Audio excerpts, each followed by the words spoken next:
నాకు నిజంగా స్వామివారి దర్శించుకున్నప్పుడు నాకు అహో అని చెప్పి అనిపిస్తుంది. అహో అంటే ఆశ్చర్యం కదండి. సో ఆ ఆశ్చర్యం నిజంగా నేను గురయ్యాను. మొత్తానికి మన జనసేన నాయకులు అయితే ఇక్కడ అభిమానులు అయితే మిమ్మల్ని ఏ విధంగా స్వాగతం పలికారు?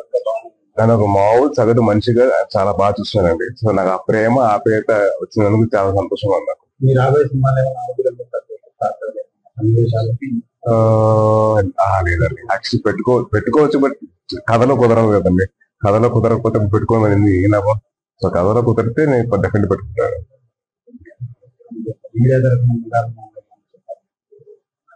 దయచేసి ప్రతి ఒక్కరు మెగా అభిమానులు కాదు, ఎన్టీఆర్ గారి అభిమానులు కానీ, బాలకృష్ణ గారి అభిమానులు కానీ, ప్రభాస్ గారి అభిమానులు కానీ, మహేష్ గారి అభిమానులు కానీ, అందరు హీరో అభిమానులు దయచేసి మీరు బైక్ తీసినప్పుడు హెల్మెట్ పెట్టుకోండి, హెల్మెట్ ధరించండి.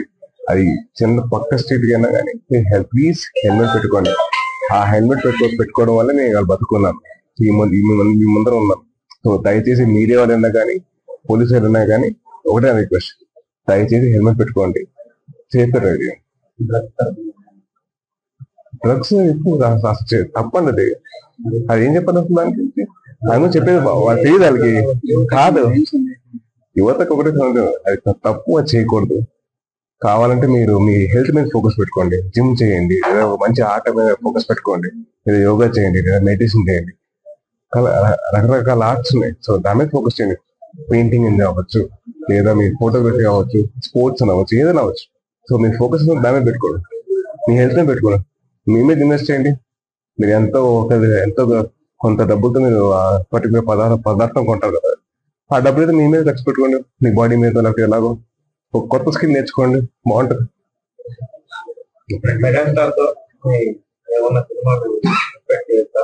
నేను ఎక్స్పెక్ట్ చేస్తానండి. అదే నేను కూడా ఎక్స్పెక్ట్ చేస్తాను, అది వస్తే బాగుంటది.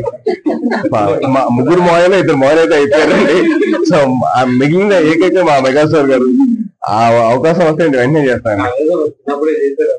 నేను చేయలేదు సార్, వరుణ్ గారు చేశారు. వరుణ్ గారు చేశారు, మా తమ్ముడు చేశాడు. నేను ఒక్కనే ఇంకా ఏకాకలం మిగిలిపోయా. సో తప్పకుండా అవకాశం వస్తే నేను చేస్తాను. సో చాలా హ్యాపీగా, చాలా సంతోషంగా ఉందండి. నేను అలాగే అందరూ వచ్చి స్వామిని దర్శించుకోవాలని కోరుకున్నాను. ప్లీజ్ దయచేసి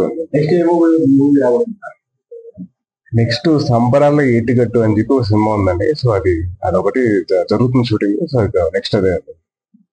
పవన్ కళ్యాణ్ గారికి మీరు చాలా ఇష్టమైన వ్యక్తి. సో భవిష్యత్తులో ఆయన అనుసరించి ఏమన్నా రాజకీయాలకు వచ్చే అవకాశం ఉందా? సార్ నేను ఈ క్షణంలో బతికే మనిషి అండి. రేపు పొద్దున ఎందుకు నాకు అవసరం లేదు. ఇప్పుడు నేను భోజనం చేశాను లేదని చూసుకుంటాను. రేపు ఎల్లుండి ఏమవుతుందో తెలియదు. మనకైనా మీట్ అయితే మీరు రేపు పొద్దున పని చేసి మీరు ఓవర్ రావచ్చు కదా, చెప్పాను కదా. చూద్దాం.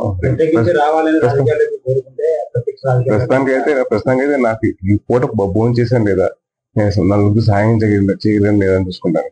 రాజకీయం అనేది చాలా చాలా వైడ్ సబ్జెక్ట్, చాలా నేర్చుకోవాలి. అంత ఈజీ కాదు. నాకేదో ఫాలోయింగ్ ఉందని చెప్పేసి సినిమాలో ఫాలోయింగ్ ఉందని చెప్పేసి పొలిటిక్స్ రావడం కరెక్ట్, చాలా నేర్చుకోవాలి. అంత ఈజీ కాదు. మీరు అడిగినంత ఈజీ కాదు క్వశ్చన్. మీరు ఎంత ఈజీ అడిగేది క్వశ్చన్ మీరు పాలిటిక్స్ వస్తానే అంత ఈజీ కాదు. పాలిటిక్స్ అంటే చాలా చదువుకో, జనాల సమస్యలు ఏంటి తెలుసుకోవాలి, చాలా ఉంటుంది. సో దయచేసి నన్ను సినిమా నుంచి దూరం చేయకండి. హ్యాపీగా మిమ్మల్ని అందరినీ ఎంటర్టైన్ చేయడానికి ఉన్నారు, తీసుకుంటాం.